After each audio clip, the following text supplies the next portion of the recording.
Hello friends, இன்றைக்கி நம்ம இந்த வீடியோவில் ஊட்டி ஸ்பெஷல் வர்க்கி எப்படி பண்ணுறதுன்னு பார்க்கலாம். இந்த வர்க்கி பண்ணுறதுக்கு நான் இன்றைக்கி 1/4 கிலோ அளவுக்கு மைதா மாவு எடுத்திருக்கேன். இது வந்து கப் மெஷர்மெண்ட்டில் 2 கப் அளவுக்கு எடுத்திருக்கேன். இது கூடவே நம்ம 1/4 கப் சர்க்கரை, 1 டீஸ்பூன் ஈஸ்ட்டு, 1/2 டீஸ்பூன் உப்பு, 1/4 கப் அளவுக்கு ரிஃபைன்ட் ஆயில், எந்த ஒரு ஃப்ளேவரும் இல்லாத ஆயில் வந்து சேர்த்துக்கோங்க.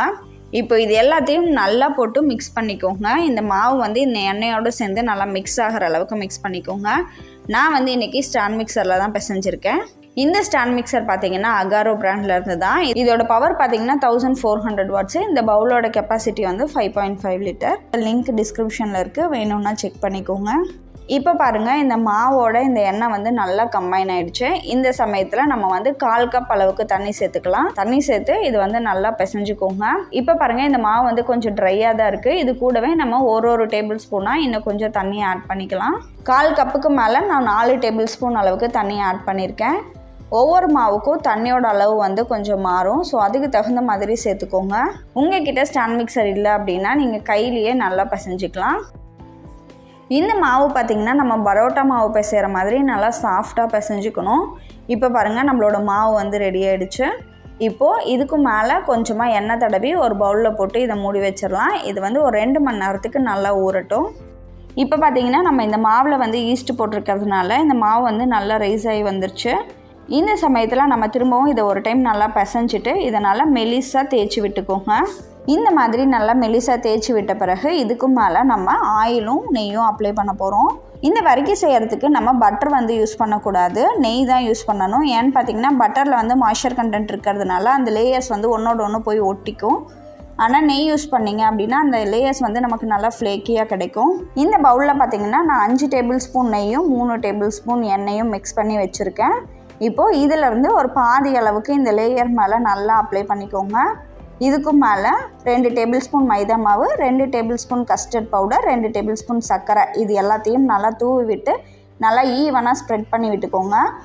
இப்போது இதை வந்து நம்ம 3 ஃபோல்டாக மடிச்சுக்கலாம். இந்த மாதிரி ஃபஸ்ட்டு ஒரு ஹாஃபை பாதியாக மடிச்சுக்கோங்க.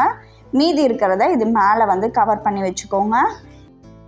இப்போ இதுக்கும் மேலே திரும்பவும் நம்ம அந்த ஆயிலும் நெய்யும் மிக்ஸ் பண்ணி வச்சுருக்கிறத கொஞ்சமாக ஆட் பண்ணிக்கோங்க. நம்ம ஃபஸ்ட் லேயர் பண்ண மாதிரியே இதுக்கும் மேலேயும் மைதா மாவு, கஸ்டர்ட் பவுடர், சர்க்கரை, இது எல்லாத்தையும் மேலே வந்து அப்ளை பண்ணிவிட்டு இதை வந்து மடிச்சுக்கலாம்.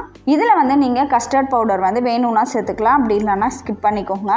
மைதா மாவும் சர்க்கரையும் மட்டும் போட்டால் கூட போதும், டேஸ்ட் வந்து நல்லாயிருக்கும். இதை திரும்பவும் நம்ம 3 லேயர் வர மாதிரி மடிக்க போகிறோம். இந்த மாதிரி மடிச்சுட்டு ஒரு 5 நிமிஷம் வச்சுருங்க. 5 நிமிஷம் கழித்து இதை திரும்பவும் நம்ம தேய்ச்சிக்கலாம். இதுக்கும் மேலேயும் கீழேயும் கொஞ்சமாக மைதா மாவை டஸ்ட் பண்ணி விட்டுக்கோங்க. இந்த மாதிரி பண்ணும்போது என்ன ஆகும்னு பார்த்தீங்கன்னா, நமக்கு உள்ளே வச்சுருந்த நெய் ஏதாவது வெளியில் வந்துருந்துச்சுன்னா அது வந்து அப்படியே சீல் பண்ணிக்கும். இப்போது இதை திரும்பவும் ஒரு டைம் நல்லா விரிச்சுக்கோங்க. ரொம்ப மெலிசாக விரிக்கணுன்ற அவசியம் இல்லை. இந்த டைம் வந்து கொஞ்சம் திக்காக இருக்கிற மாதிரி, நம்மளோட சப்பாத்தியை விட கொஞ்சம் திக்காக இருக்கிற மாதிரி பார்த்து நல்லா தேய்ச்சி விட்டுக்கோங்க.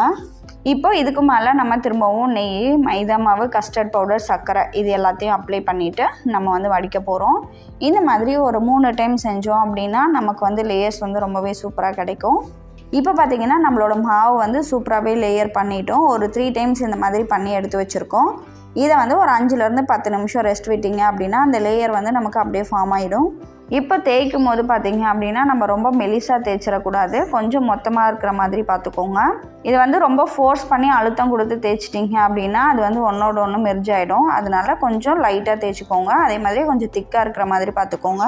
இப்போ பாருங்கள், இந்த அளவுக்கு நல்லா திக்காக தேய்ச்சி வச்சுருக்கேன். இதை வந்து நம்ம கத்தி வச்சு கட் பண்ணிக்கலாம். இந்த அளவுக்கு ஒரு 1 இன்ச் திக்னஸ்க்கு நம்ம வந்து இதை கட் பண்ணிக்கலாம். இதை வந்து இந்த மாதிரி ட்ரையாங்கிளாக 2 டைம் ஃபோல்ட் பண்ணிவிட்டு அதை கட் பண்ணிடுங்க. இதுக்கும் மேலே வந்து லைட்டாக இந்த மாதிரி அழுத்திட்டு நம்மளோட பேக்கிங் ட்ரேயில் வச்சிடலாம். இந்த மாதிரி நம்ம கட் பண்ணி எடுக்கக்கூடிய பீஸோட வெயிட் வந்து 25 கிராம் அளவுக்கு இருக்கிற மாதிரி பார்த்துக்கோங்க. இப்போ பாருங்கள், நம்மளோட வர்க்கி எல்லாமே வந்து பேக் ஆகிறதுக்கு பேக்கிங் ட்ரேயில் சூப்பராக ரெடி ஆகிடுச்சு. இதை வந்து 1 மணி நேரத்துக்கு அப்படியே வச்சுருங்க. இது வந்து கொஞ்சம் ரைஸ் ஆகட்டும்.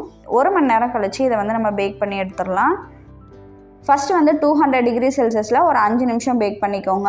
எதனாலன்னு பார்த்தீங்கன்னா, ஹை டெம்பரேச்சரில் நம்ம பேக் பண்ணும்போது இது வந்து சூப்பராக ரைஸ் ஆகும்.